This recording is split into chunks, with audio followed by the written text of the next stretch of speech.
Hi guys, welcome to இன்னைக்கு என்ன special. இன்னைக்கு நம்ம சேனல்ல பார்க்க போற வீடியோ என்னன்னா ஷாம்பு அண்ட் கண்டிஷனர் எப்படி யூஸ் பண்ணனும், எப்படி அப்ளை பண்ணனும் தான் பார்க்க போறோம். டெமோவோட பார்க்கலாம் வாங்க फ्रेंड्स. இந்த மெத்தட் பாத்தீங்கன்னா நிறைய பேருக்கு தெரிஞ்சிருக்கும். தெரியாத இருக்கவங்களுக்கு இந்த வீடியோ வந்து யூஸ்ஃபுல்லா இருக்கும்னு நினைக்கிறேன். இப்போ வாங்க பார்க்கலாம். ஃபர்ஸ்ட் என்னன்னா உங்களுடைய ஹேர் என்ன டைப் எது போல இருக்கு அப்படினு ஐடென்டிஃபை பண்ணிக்கோங்க. அதுக்கு ஏத்த மாதிரி நீங்க வந்து ஷாம்பு சூஸ் பண்ணிக்கோங்க. அப்பதான் கரெக்ட்டா இருக்கும். கரெக்ட்டான ரிசல்ட் கிடைக்கும் फ्रेंड्स. அதான் மெயின் ரீசன். என்னோட ஹேர் பாத்தீங்கன்னா ரொம்ப ரஃபர், அதனால நான் ஸ்மூத் ஷாம்பு யூஸ் பண்ணிட்டு ட்ரெஸ்மியோட இது ரொம்ப நல்லா இருக்கு. இந்த ஷாம்பு நம்ம வந்து எப்பவுமே எப்படி அப்ளை பண்ணுவோம்னா டைரக்டா ஷாம்பு வந்து தலையில அப்ளை பண்ணுவோம். பட் அது மாதிரி பண்ணக்கூடாது. கண்டிப்பா வாட்டர்ல மிக்ஸ் பண்ணிட்டு அப்புறமா தான் அப்ளை பண்ணணும். நான் வந்து இந்த மெத்தட் ஃபாலோ பண்றதுக்கு முன்னாடி டைரக்டா தான் அப்ளை பண்ணிட்டு இருந்தேன் ஃப்ரெண்ட்ஸ். நீங்க வேணா செக் பண்ணி பாருங்க. நம்ம கையில ஷாம்பு போட்டோடனே கண்டிப்பா உச்சி மண்டியில தான் தேய்ப்போம். அங்க பாத்தீங்கன்னா கொஞ்சம் கேப் இருக்கும், கொஞ்சம் முடி இல்லாத மாதிரி இருக்கும். அதுக்கு என்ன ரீசன்னு பாத்தீங்கன்னா நம்ம ஷாம்பு எப்பவுமே அதே பிளேஸ்ல வந்து அப்பப்போ அப்ளை பண்றதால கெமிக்கல்ஸ் லெவல் அதிகமாகி அங்கே வந்து ஹேர் ஃபால் ஆகியிருக்கும். அதெல்லாம் இல்லாமல் நம்ம முடியை எப்படி பாதுகாத்துக்கலாம் தான் இந்த மெத்தடில் பார்க்கலாம். உங்களுடைய ரெஸ்ட் ரூமில் நீங்கள் யூஸ் பண்ணுறதுல இது போல் பவுல் வச்சுட்டிங்கன்னா இந்த மெத்தட்க்கு ரொம்ப யூஸ்ஃபுல்லாக இருக்கும், ஈஸியாக இருக்கும். நம்ம வந்து ஜக்கில் மிக்ஸ் பண்ணி நம்ம யூஸ் பண்ணணும் அப்படின்னா கொஞ்சம் சோம்பேறித்தனமாக இருக்கும். எனக்கும் அப்படி தான் இருந்தது ஃப்ரெண்ட்ஸ். அதனால் செப்பரேட்டாக ஒரு பவுல் வந்து நான் இதுக்குன்னு தனியாக வச்சுட்டேன். என்னுடைய ஹேர் பார்த்தீங்கன்னா ரொம்ப ஷார்ட்டும் கிடையாது, லாங்கும் கிடையாது, மீடியமான ஹேர். அதுக்கு நான் வந்து 1 டேபிள் ஸ்பூன் வந்து ஷாம்பு எடுத்திருக்கேன். எப்போவுமே நான் இவ்வளோ தான் யூஸ் பண்ணுவேன். உங்களுக்கு எவ்வளோ வேணுமோ அவ்வளோ எடுத்துக்கோங்க. ஏன் நம்ம வாட்டரில் மிக்ஸ் பண்ணி யூஸ் பண்ணணும் அப்படின்னா கெமிக்கல் வந்து அதிகமாக இருக்கும் நம்ம ஷாம்பு யூஸ் பண்ணுறதுல. அதை வந்து குறைக்கிறதுக்காக தான் நம்ம வந்து வாட்டரில் மிக்ஸ் பண்ணி யூஸ் பண்ணணும்னு சொல்கிறது. வாட்டரில் மிக்ஸ் பண்ணும்போது கெமிக்கல்ஸ்லாம் வந்து டைல்யூட் ஆகிட்டு கரெக்டான கொஞ்சம் அதனுடைய கெமிக்கல் லெவல் வந்து குறைஞ்சிருக்கும்.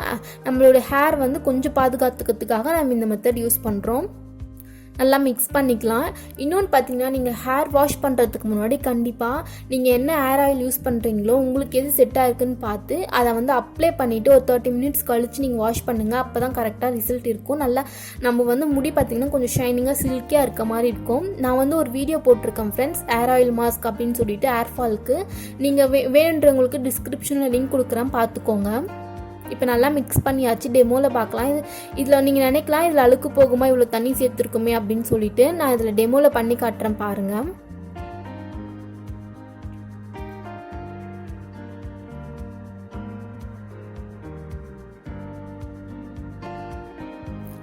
இது பார்த்தீங்கன்னா ஜவுரி முடி தான். நான் டெமோக்காக எடுத்திருக்கேன். லாங்காக இருந்தது, கட் பண்ணிட்டேன் ஃப்ரெண்ட்ஸ். வீடியோக்கு வந்து செட் ஆகலை அப்படிங்கிறதுக்காக.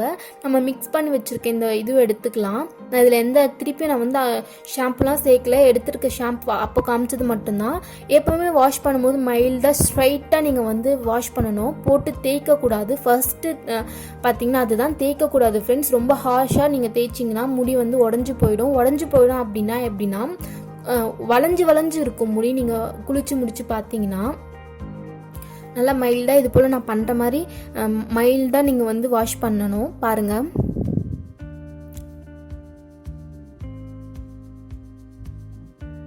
ரொம்ப ஆஷா உங்கள் இஷ்டத்துக்கு நீங்கள் தேய்ச்சிங்கன்னா முடி கண்டிப்பாக உடஞ்சிரும். மைல்டாக நல்லா இது போல் வந்து வாஷ் பண்ணணும் ஃப்ரெண்ட்ஸ். போட்டு தேய்க்கக்கூடாது. இது மாதிரி தேய்ச்சிங்கன்னா கண்டிப்பாக முடி உடஞ்சிரும். உடையிறதும் இல்லாமல் ஹேரில் இருக்க அந்த ஆயில் அந்த கண்டென்ட் வந்து கண்டிப்பாக வந்து தேய்க்கிறதுனால போயிடும். நீங்கள் குளிச்சு முடிச்சு பார்த்தீங்கன்னா முடி பார்த்தீங்கன்னா ஒரு மாதிரி பஞ்சு மாதிரி இருக்கும். நானே நிறைய டைம் ஃபீல் பண்ணியிருக்கேன். கண்டிப்பாக நீங்களும் ஃபீல் பண்ணியிருப்பீங்கன்னு நினைக்கிறேன். உங்களுடைய உச்சி மண்டை இதுதான் அப்படின்னு வச்சுக்கிட்டிங்கன்னா லைட்டாக மைல்டாக மசாஜ் கொடுத்து நீங்கள் வாஷ் பண்ணிங்கனாலே க்ளீன் ஆகிடும். எப்போவுமே ஹேர் வந்து 2 டேஸ்க்கு ஒன்ஸ் வந்து நீங்கள் வாஷ் பண்ணிங்கன்னா கரெக்டாக இருக்கும். 2 டேஸ்க்கு ஒன்ஸ் வாஷ் பண்ணும்போது அழுக்கெலாம் போயிட்டு ஹேர் ஃபால் குறையும். டேண்ட்ரஃப்லாம் இல்லாமல் நம்ம மெயின்டைன் பண்ணிக்கலாம். இப்போ நான் வாஷ் பண்ணிட்டேன். கண்டிஷனர் அப்ளை பண்ணுறது பார்க்கலாம். கண்டிஷனர் அப்ளை பண்ணுறதுக்கு முன்னாடி நம்ம வாஷ் பண்ண அந்த தண்ணி வந்து எதுவுமே இல்லாமல் ஹேரில் இல்லாமல் இப்போல நல்லா பிழிஞ்சு விட்டுக்கோங்க. நல்லா ட்ரை பண்ணிவிடுங்க. உங்களுக்கு டைம் இருந்துச்சுன்னா நீங்கள் கிளாத் வச்சுக்கணும். நீங்கள் ட்ரை பண்ணிவிட்டு அப்புறமா நீங்கள் கண்டிஷனர் அப்ளை பண்ணலாம். டைம் இல்லாதவங்க வந்து இது போல் ட்ரை பண்ணிவிட்டு அப்புறமா கண்டிஷனர் அப்ளை பண்ணுங்கள். அப்போ தான் இதுதான் கரெக்டான வேவும் கூட ஃப்ரெண்ட்ஸ். இப்போ நான் வந்து கண்டிஷனர் தேவையான அளவுக்கு எடுத்துக்கிறேன்.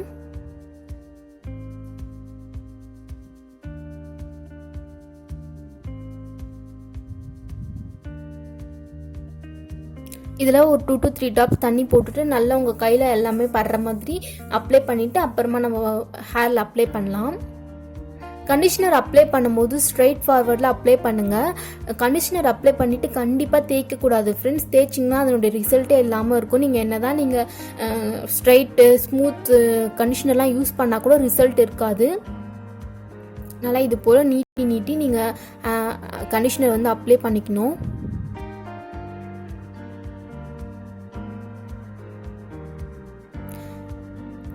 கீழே பார்த்தீங்கன்னா கொஞ்சம் ட்ரையாக இருக்கும். அதுக்காக கொஞ்சம் எக்ஸ்ட்ராவாக கண்டிஷ்னர் அப்ளை பண்ணிக்கோங்க ஃப்ரெண்ட்ஸ். கொஞ்சம் வந்து ட்ரைனஸ் வந்து இல்லாமல் இருக்கும். நம்ம ஏன் கண்டிஷ்னர் யூஸ் பண்ணுறோன்னா ஒரு மாய்ஸ்சரைசர் மாதிரி, அதுக்காக தான் நம்ம யூஸ் பண்ணுறோம், கொஞ்சம் ஸ்மூத்தாக வச்சுக்கிறதுக்காக. இது போல் நீட்டி நம்ம கண்டிஷ்னர் அப்ளை பண்ணிக்கலாம். கண்டிப்பாக கண்டிஷ்னர் அப்ளை பண்ணிவிட்டு தேய்க்கக்கூடாது. பாருங்கள் எப்படி இருக்குது முடி, ஜவுரி முடி.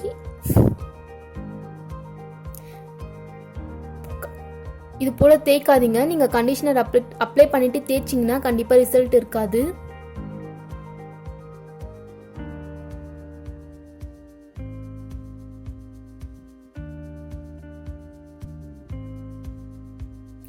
கண்டிஷ்னர் அப்ளை பண்ணிவிட்டு உங்களுக்கு டைம் இருந்தால் 3லேருந்து ஒரு 5 நிமிஷம் அப்படியே வச்சுட்டு அப்புறம் நீங்கள் வாஷ் பண்ணிங்கன்னா கொஞ்சம் ரிசல்ட் நல்லாயிருக்கும். அப்படி டைம் இல்லாதவங்க வாஷ் பண்ணிக்கலாம்.